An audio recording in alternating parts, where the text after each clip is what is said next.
This bad ride right here, almost 200 bucks.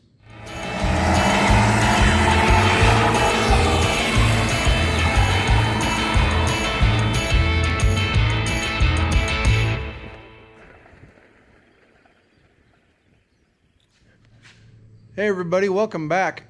I wasn't going to do a video on this service. It's pretty generic, everyday stuff. Car came in, needed a window motor. It's a 2001 Camry. I put the window motor in, and like any good mechanic, I noticed the check engine light was on. Went to give it a little scan, and it had 8 codes. Some of them were the piddly little evap codes and that kind of stuff. Not too concerned, but there were 2 codes that were concerning in particular. One was a oxygen heater circuit that was not working, and the second was a misfire on cylinder 3. And quickly determined the oxygen sensor, air fuel sensor needed replaced.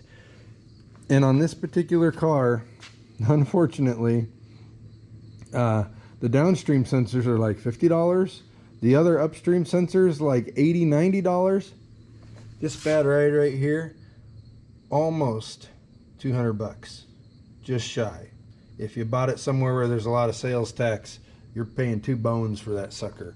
But this is a really good car. It's a family-wide backup car for these folks, and they decided to go ahead and do that. Now, the misfire though, that's why I'm making this little video. Again, 2001 Camry, 6-cylinder. I gave this the old 150,000 mile tune-up with timing belt, water pump, all that good stuff several months ago. But now I had this cylinder 3 misfire. So I don't have the fancy watch the car, each cylinder diagnostic tool. But what I do know how to do is, if you think it might be a coil, switch it with the other coil and see if the misfire moves to the other cylinder. The misfire did not move to the other cylinder, so now you're dedicated. In this case, number 3 is the middle cylinder on what would be the back side closest to the passenger car compartment of the engine. So you have 2 choices at that point. Well, 3. You have injector, which would be costly because you got to get some of this stuff off to get to it. Or you have spark plug, which I replaced the spark plugs when I gave it the 150,000, 60,000 mile tune-up a while back. So not thinking spark plugs or plug wire. So let's start with the cheapest part of those. And what did I do with it? Why do I put stuff where I found it? Here is the spark plug. Nothing wrong looking on that bad ride. However, when we popped it out,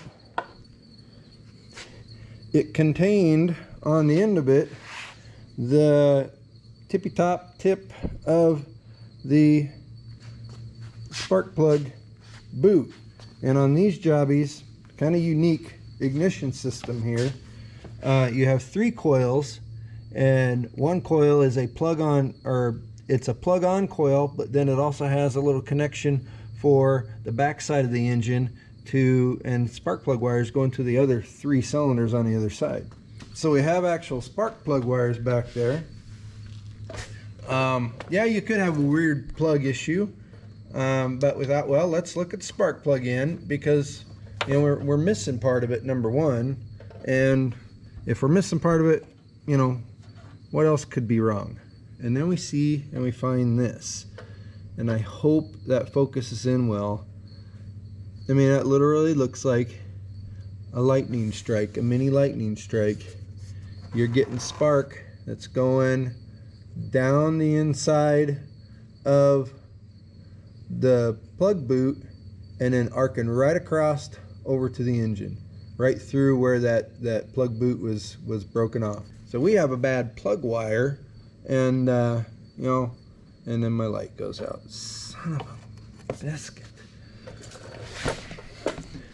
Anyway, I just thought that was kind of cool to see the actual physical visual evidence of the miss. And we've got spark plug wires coming tomorrow. Of course, even for a 2001 Toyota Camry, how many billions of these cars are in America right now? And I can't find a set of spark plugs within 30 miles. I can get them tomorrow from the local Irish parts store. And in the meantime, O2 sensor code's fixed. The evap stuff, not gonna mess with that. You can go weeks or months or years before, you know, maybe it's a gas cap thing, maybe it's just a weird sensor thing or bad fuel thing. He's gonna sail with that, but the issue was misfire. You don't want to drive around on an engine misfiring all the time. And then the other issue was the O2 sensor, because it was a heater element in it. The computer seems to check that as soon as the car fires up, and it was tripping the check engine light right off the get-go. Every single time you clear it, as soon as you start the car up, and it goes through checking those circuits, it pops it back on. That's fixed. We'll fix the misfire tomorrow, and this one will be out the door. I just had to share that with you guys and gals. I hope you got something out of it. I really am intrigued by, you know, when I find a good solid physical evidence that I can look and feel and touch and see with my own eyes. It's just really cool to me. But yeah, don't overlook plug wires, and hopefully maybe this video will help you out down the road. Appreciate the subscribes, the comments, the likes, click the bell, all that good stuff. We'll catch you on the next one.